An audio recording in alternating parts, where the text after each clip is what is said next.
All right, y'all, here we go. It's me, your resident supervillain, Mr. J. Washington, and I'm here with my review for Zack Snyder's Justice League. Now, if you have not seen this yet, I advise you to come back because there's going to be spoilers. Yes, there are potentially spoilers because this is a whole new rendition, if you will, of the film. Now, let's get this shit out the way off jump. I know there are many people who are going to watch this who are automatically saying, well, Jay's doing a review to solely shit on this movie. Jay was not going to like this no matter what. There are even some people who go so far as saying Jay is just a Marvel shield and Disney's paying him, so he's not going to like this, and he's going to say this to be influential. And I want you to know, if Marvel or Disney were paying me, the production value shit would be a whole lot higher, and a lot of other shit I wouldn't need to do. Okay? Everything I'm going to say right here, right now, is my opinion. Everything I feel is how I choose to feel. Whether I feel a certain way about Snyder, whether I feel a certain way about the film, whether I feel a certain way about fandoms, etc., right? So I want to make sure we get all that shit out the way, because how I feel resonates how a lot of other people feel. How somebody else feels the same way. So let's get that out the way off jump, out the gate. So, and y'all know me, if you watch some other reviews where I'll be like, yo, before you go all in your feelings, etc. And when I say that, it's because there are people who are just like in their feelings about this movie already, and that was before they saw a trailer. There are people who I was one of those people who were like, this shit doesn't exist. I was like, a Snyder cut doesn't exist. Here's why I said this before we go into a review. Here's why I say this, and a lot of others say this. As an actor, as somebody who's been in films, as someone who's in television, as someone who works, as someone, not just the shit I cover, the shit I review, the shit I critique. A cut means there's an assembled cut ready to go from a director's cut. That means everything that they shot is ready to go. It's boom, boom, boom. They can just have the final, maybe a few little tweaks, and it's done. When I said there was no director's cut, there wasn't one. There was not. When everybody keeps trying to change the story around and saying, well, he never said it was one. Yes, he did. Go watch the tapes. Not mine. Watch Snyder's tapes. He's always said there was a cut. He's always said it was ready to go. All Warner Brothers had to do was release it, which wasn't the case. We know this now. So, the fact that it's here now, regardless, I want to make sure we clarify that out the gate. Let's not spin all this. Also, the whole, well, he should be allowed to finish his vision and blah, blah, blah, blah, because he's a film director. Again, film directors, unless they are producing the movie, do not get that ultimate say-so. Just want to make sure you know this. That goes with anyone. If you are a film director and you are working for a studio and that studio has an idea and you don't go with that idea, the studio can replace you as the director because it is their money. It is their investment. Just want that to be known. Because again, people think that, I'm just going to shit on it. No. You got to understand how shit works. And I use this as a great example. Never forget, Ryan Coogler was not the first directorial choice for Black Panther. Ava DuVernay was. Ava didn't want to do it because Ava had a vision that wasn't in line with Feige's vision, so she didn't want to have to deal with that, passed it on to Ryan. It happens. All directors are not allowed to fulfill their vision. Also, this is not the diner cut that everybody keeps bringing up from the 70s. Stop doing that. That's 40 years past. Yes, it happens every so often. But this isn't one of those things where it's like, it's gotta happen. People gotta stop that. We gotta keep shit a buck around here. We can't fuck all these feelings. People gotta be honest. See, there's a difference between being in your feelings and saying shit about feelings and saying shit a certain way with feeling. You get what I hope you get where I'm coming from. People gotta be honest about a lot of shit. So, nonetheless, this is a thing. It has happened. It is releasing. The world will see it. Officially, finally. Right? After all the talk, From the original theatrical cut to what was Zack Snyder going to do, to Snyder saying this, to posting shit on Instagram saying it could have been 2 hours longer, to showing shit on Vero, etc., to the announcement, to the release on HBO Max. Here we are. Now, before I break down anything, how I feel, why I feel, my overall thoughts on this. I was rooting for this movie to win. I wanted to be proved wrong. I wanted to be proved this is going to be great. But the problem is he didn't do that. You know why? Because it's 4 hours. Now, I know some people are saying, well, Jay, there's other movies that are 4 hours that engage people. There's some movies, people sat through The Irishman, people sat through Avengers Endgame, and et cetera, Titanic, when there's 3 hours and 3.5 hours, blah, blah, blah. That is true. But that's when things move. This movie does not move like that. This movie has a big problem, and the biggest issue is Zack Snyder took everything he shot during principal photography of this movie. Every single thing he shot, which, again, if you've never been in a film, if you've never been on set, you understand you shoot a lot of shit that directors many times don't use. He shot everything and put everything back in. There is a reason things go on the cutting room floor. There is a reason you cut out stuff for time, especially if it's not essential. We see Bruce. We know about the scene from the theatrical version and the trailers, the first interaction of Bruce and Arthur, right? We know about that. We know about how Bruce travels, goes in the mountains, goes to this village, this fishing village where he tells people he's looking for the Aquaman, blah, blah, blah, and his interaction with Arthur, et cetera, et cetera. We know how that comes to be. But we did not need to see Bruce sitting there with a campfire, putting the fire out, and then watch him ride horseback, a bunch of shots of the horseback, of the mountains, of this scenery, all of this for almost 2 minutes. It's unnecessary. It's unnecessary exposition. Some people are going to sit there and say, well, that's how you tell a story. Not true. You can tell stories concisely. I'm not saying, again, this had to be a 2-hour movie or in 1 hour, 30-minute movie. I'm not saying that. This part is just indicative of a lot of other shit that happens in this movie. There is a lot of exposition that he does not need in this movie. There's a lot of dialogue that happens in this film, as in every film, that doesn't need to happen. There are things that you're like, okay, I understand you want to tell a full story, but there are some things that drags the story out. To say, many people are like, oh, this movie has so much heart. Because again, before I go any further, people brought up the fan reactions came out before everyone, like myself, actual other journalists, critics, etc., whatnot, who put theirs out. They allowed the fans to have their social media reactions. And again, let me say this. We all knew what every fan who saw this movie was going to say about it once it was allowed to be said. There were no shocks. I've said it on social media and I'll say it again. If I put a piece of meat in front of a hungry lion, am I shocked he eats the meat? Absolutely not.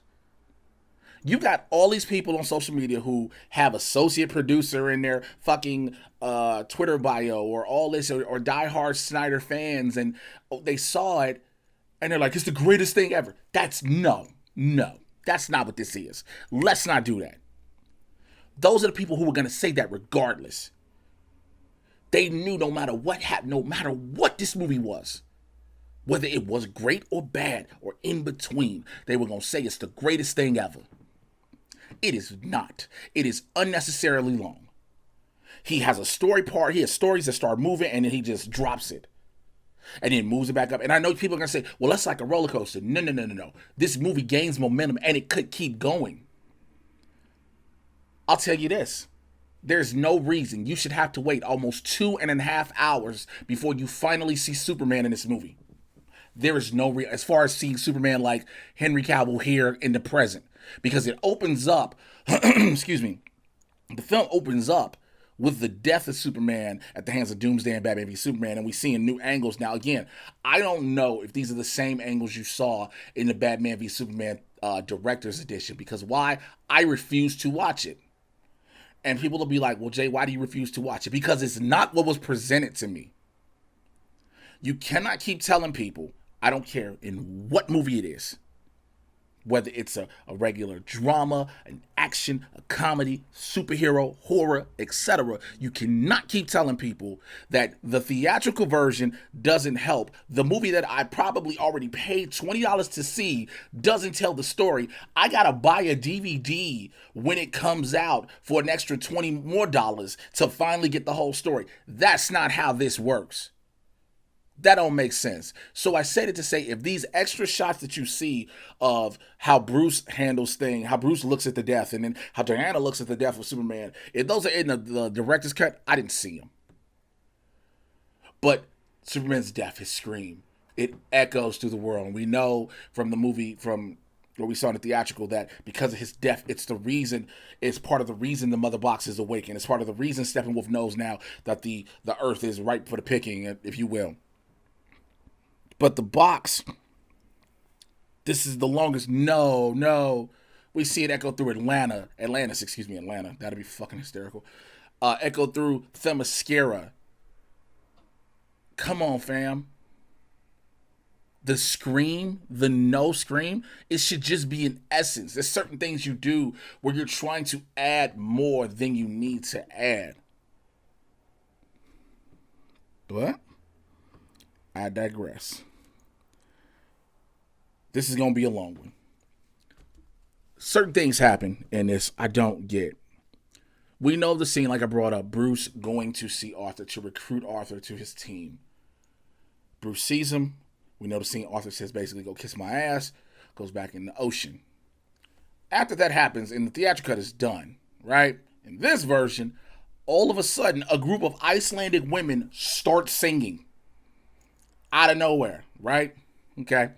Then one of the women take Arthur's sweater he took off and he dropped so he can go in the ocean, and starts hugging and sniffing and singing some more. Why? Just because. There is no reason. There is no point. And I bring them up specifically, and I know it's early, but I bring them up because it's the same reason for the Russian family in the theatrical edition. We talk so much about shit that we felt was unnecessary in that, but you gotta talk about shit that's unnecessary in this. You cannot critique one without critiquing the other. Did I like the Justice League theatrical version? Hell no! But again, I wanted to see it be good. Again, I wanted to finally see the Justice League together in a big blockbuster box office movie, I wanted that. I didn't like the way that Barry Allen is portrayed in this. I understand the quirky, he might be on the spectrum type Barry that we were seeing slowly in the theatrical version, and we got a glimpse of him again in Suicide Squad, and we are hoping to know what we saw something of it in that little slight crossover from Crisis, and we don't know what we're going to see yet in the Flash movie. But in this, I felt he went way too far with Barry. Now, if Barry's the comic relief of all this, then so be it. But how can that be when you're adding the comedy and so much other shit? Again, things criticized about the Joss Whedon version, people are seeming, and again, from what I'm seeing on social media, from the early reactions, are seeming to say it's okay in this version. If you're going to critique one, critique the other. Because let's just be honest, it's not good. He makes Barry weird, creepy, and Quicksilver 2.0. Okay? Barry's interaction with Kirstie Clemens is Iris. Iris, I guess, is coming from a dog grooming place or whatnot, or they're going past each other, something like that. But Barry's going in for a job interview. Him and Iris lock eyes. Of course, you had that moment where you lock eyes. It's like, yo, this is the person. And they're constantly staring at each other. Barry's supposed to be interviewing with a woman. Iris is getting in a car. They're still locked eyes, blah, blah, blah. Iris drives off, supposed to be driving off, still looking at dude. While that's happening, a dude in the truck is driving. He drops a sandwich on the ground, goes to pick it while still driving full steam ahead, has to go all the way down driving a truck, has a car accident with Iris. Barry, of course, we get the first real glimpse of how we know how the speed was going to look from what we saw again in the theatrical version. But here is something that we see that sets a precedent for what we'll see in the rest of the film, and it's called being over fucking done. We see how Barry does things quickly. We know. But we also see how things slow down. Of course, we're going to see that. We started seeing the flash time in the series and things like that. Fine. But it's what Barry does in this moment. Instead of just, saying, go ahead, moving all things out the way to get Iris, grab her, look at her. He can look at her slowly, grab her, move her, boom, be done. Make sure he rubs her face. Now, small little things, some people are going to be like, yo, for real, you upset about that? Other people are like, yo, it's pointless. We talk about consent and touching people without knowing. Why? Why is it needed? Again, I can go back to Wonder Woman 84 and some other shit too. I digress. He gets one of the hot dogs because the hot dog vendor also gets hit. Gets the hot dog because the dogs, when he was in his little interview, the dogs were barking at him.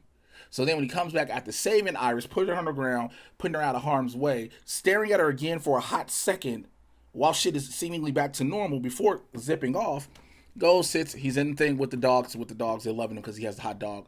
Do I get the job, etc. Okay, you're setting up the Barry-Iris relationship. I'm fine with that. I'm totally cool with it. But all this extra this and all this, come on.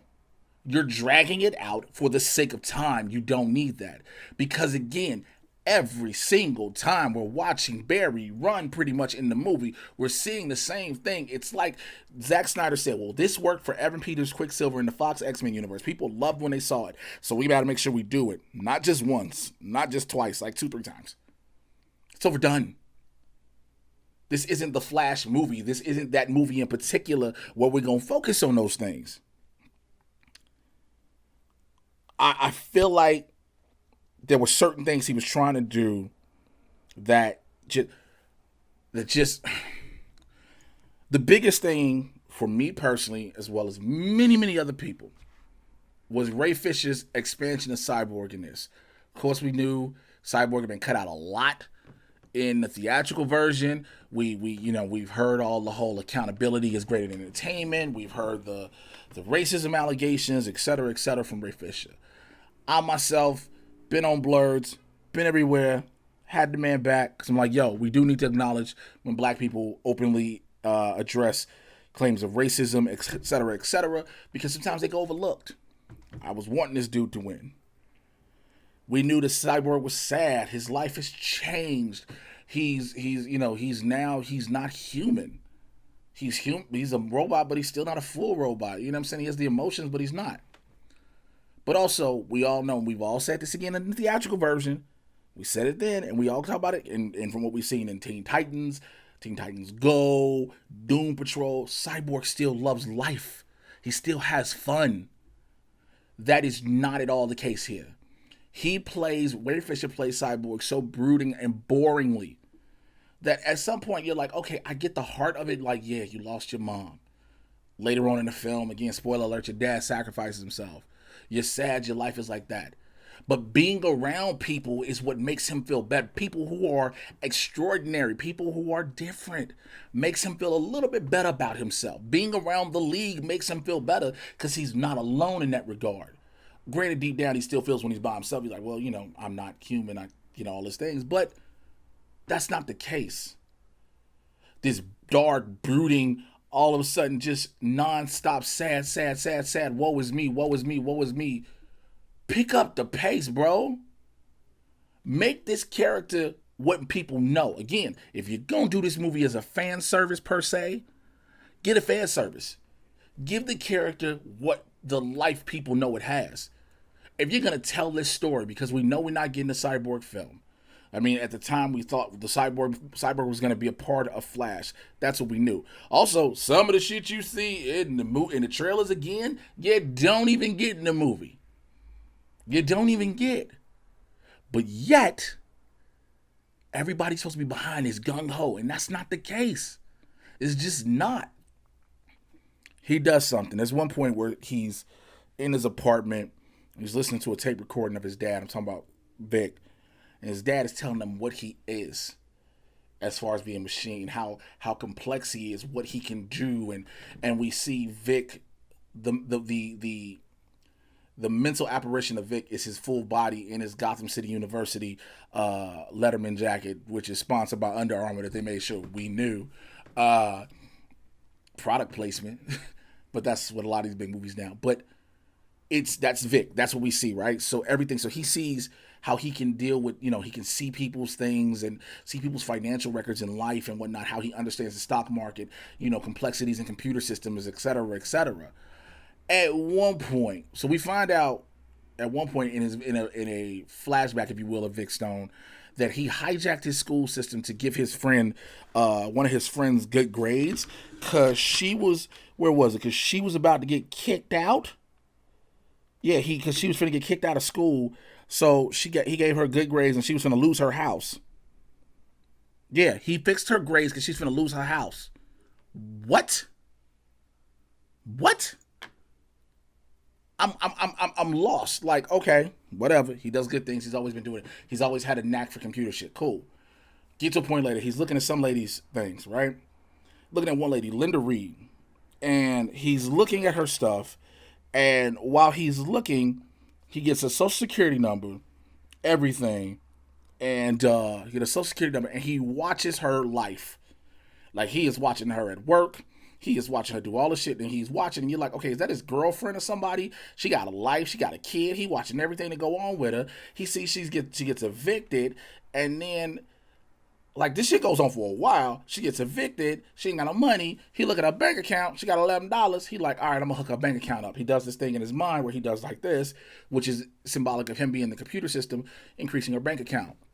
Cut to, she's at the ATM with her son at night, looking at her account. It says $11.32. All of a sudden the shit says, congratulations, you won the Gotham National Bank sweepstakes. All these motherfucking balloons and shit on the screen. She screams out, Victor is 40 feet away in his hoodie and everything, brooding with a red ass eye. She is excited and she catches herself. This is Gotham City. According to everything we've ever seen about Gotham, no matter what, the last thing you should see at Gotham, even if Cyborg is standing right there, is a woman at night at an ATM with her kid, exclaiming like her bank account is bigger. Makes no sense. It takes away that Gotham is gloom and doom. And I understand you want a little bit of hope, but the hope is in the person that comes in, 2.5 hour mark later. I don't get it. He does eventually accept who he is, but it's still never this. It's that I'm going to accept who I am. If I got to sacrifice myself because I don't like who I am for the team and the world, I will. Okay, that's the hero thing. We get it. But again, it's not Cyborg just as general as a whole. It's all just fucking sad. That's all it is. Oh, at one point, like we saw in the theatrical version and the trailers, when Diana approaches him to recruit him, we see the conversation. Well, now in the Snyder cut, there's a part where Diana says the world needs you. Guess what Cyborg says, ladies and gentlemen? Fuck the world. Oh, wow. Because remember, this is an R-rated movie and the language, and this is not a kid's superhero film, and it's supposed to be super brash. Again, it seems like this movie, unfortunately, is trying to internet fan service itself as opposed to being a good film. It has all of the necessary tools to be that. It has everything at its disposal to work flawlessly. This shit can be great from beginning to end. But again, story drags, certain things you throw in for fans, a lot of shit, overwhelming fan service, unnecessary exposition, characters not being who they are. Again, humor and all this, I'm fine with it, but you can't complain and say there's too much humor and then you accept this. Go back to the social media reactions for the first reactions on fans. Do that. There are some people who are critics as well, pundits, reviewers, whatever you may call them, who are going to be like they love this. And again, that is their personal opinion. For me, it didn't. It could have. Because again, you're looking for a movie that first of all, you go in knowing this movie is 4 hours long. So you're like, this shit is going to be long. And so you're hoping if it's long, it's going to move. It doesn't. Again, this is a spoiler review. I don't care if it's Monday and this shit don't come out till Thursday. I don't. Martian Manhunter is irrelevant to the story. He is just there to be thrown in. How do I know? There is a part after Martha in the beginning, after Clark, we talk about Clark dying, Martha loses the farm and moves out of Smallville, because of course she loses the farm. That's a common trope we do. No Jonathan, no Clark. Farms lost, go. Supposedly she finally catches up with Lois, like maybe an hour or so later. She catches up with Lois. What part is that in? Like part 4? Oh yeah. Part 4, she finally goes talk to Lois. This is, again, she said this was 6 parts. It goes part 1, seeing Martha, to finally part 4, when Martha finally gets to Metropolis or whatever, where Lois is at, has a conversation with Lois. They're talking about, Lois needing to understand that Clark is gone. Now you just got to move on with your life. You can't sit here sulking and being depressed and et cetera, and you got to move on, get back to work, right? Martha's an older woman. She realizes, again, I've already lost Jonathan. I lost Clark. I can't brood. You're like, okay, I kind of get where Martha's coming from. Only to have Martha leave out that fucking apartment talking to Lois. Martha was really the Martian Manhunter. What? Why? There is no reason. Again, you just shoehorn Martian Manhunter to shoot him in there. No reason for it to be there. Everybody is under the impression that the League will fight Darkseid consistently. We see the flashback of what looks like the battle we saw with Steppenwolf originally in the theatrical cut, where it's the Amazonians, the Atlanteans. We found out it's the old gods, the men, and a protector and a lantern. So we see this with the battle with Darkseid. It's a very bloody, vicious battle. Of course, this is one of the things, the violence level. This is that 300-esque feel. Again, this is Zack Snyder. So you're like, okay, cool. And so you're building up. You're like, okay, we're setting up how badass Darkseid is, right? We talk about Darkseid when he does shit and all these other things. But the League never fights Darkseid at all. At all. Yeah, you see Desaad comes through an apparition of a portal of sorts when the boxes are in place to talk to Steppenwolf. You see Darkseid in a portal with Desaad and Granny Goodness, the Furies, the Parademons, etc. But you never see the League fight Darkseid. You never see the League fight Desaad or Granny Goodness. They are just there. I say all that to say, Zack Snyder did something that he did not need to do, which is so unfair. And I know why he did it. Again, this is that appease the cult. Zack Snyder tried to tease that there is another movie after this. Here's the problem. He has openly said before, there are 2 movies. It is a complete story. Everything he kept doing kept setting up another movie or something that should happen to make this film even longer. But we know as of right now, as of the time of this recording, according to Walter Hamada, the president of DC Movies, it's a cul-de-sac of storytelling going nowhere. You are not getting anything from this film. So again, what are you expecting? What are you expecting? But hey, I digress. Everybody's going to be like, well, you never know. Well, Warner Brother might see the numbers after the streaming because it's going to be the highest streaming thing, blah, blah, blah, blah. And they may be forced to do this. That's a possibility, but also there's a possibility not. Why do I say that? Because HBO Max needed a linchpin project to hang its hat on. It did not have one. That is what this is. This is going to get streamed like crazy because of A, fans, B, the Snyder cult, C, people who want to watch it, and D, people who are going to hate watch it. There's people, there's everybody. So it's going to do numbers, but that doesn't automatically warrant another film. But he sets all this shit up. Speaking of which, the nightmare scene that everybody is like, oh shit, we see Jared Leto here, we see the nightmare scene. Jared Leto is fucking unimportant, unnecessary, and just added to sit there and give y'all something for no reason. The nightmare scene is one of the scenes he reshot, brought back Manganiello, brought back Amber Heard, Ray Fisher, Ezra Miller, and Jared Leto and Ben Affleck to film a nightmare scene, which is at the end, in the epilogue, only to do what? To have Batman tell the Joker at one point, I'll fucking kill you. That's it. After the Joker, who is with the group, because this is the Nightmare Injustice era, who's telling himself, you know about loss, all this blah, blah, blah. This long-ass diatribe he doesn't need to say. You get what I'm saying? There's so much y'all got in these trailers that you thought was leading to so much, and it doesn't. Only for that to, again, to be a nightmare, to be the dream, not the same nightmare, you know what I'm saying, like Bruce at the desk, to be a nightmare where he's in the bed, he wakes up, goes outside, guess who's standing outside? Martian Manhunter.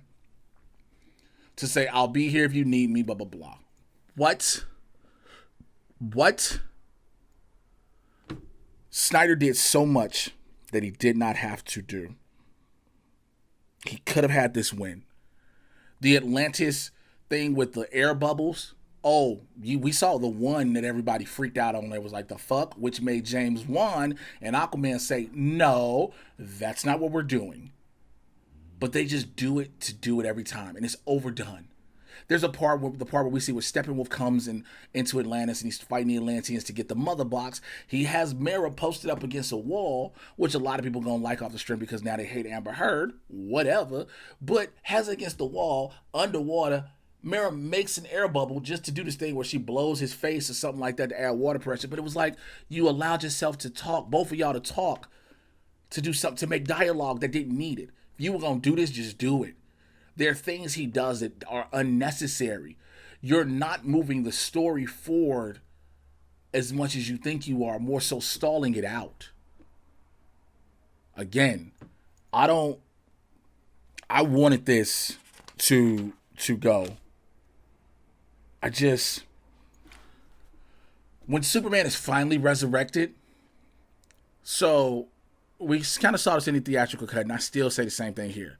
When Superman is resurrected finally, you know, they use the mother box to bring him back. Barry charges it with the lightning, and he comes back. He goes to the Heroes exposition, whatever, where they had the memorial statue, and then he sees the League and he's fighting. He's whooping their ass, blah blah blah. There's some more. There's a little bit extra added again, stuff that we probably didn't see before. That's just from the original, you know, principle photography. One of the things I still didn't get was, okay, so we already knew that when Superman died, Clark Kent died, right? We can attribute it to, yeah, he was in Metropolis when shit was going down. He died. Superman died. Okay, we can do that. Fair. A lot of people die. It's easy to chalk that up as a loss. But when he comes back again, it's Cal with nothing but some pants on because what he was buried in, he bust out of it for some reason. He had a suit on, and after the lightning hit, the suit, jacket, the shirt and tie and shoes, or if they didn't put shoes on him regardless, disappeared, and the pants stayed completely on.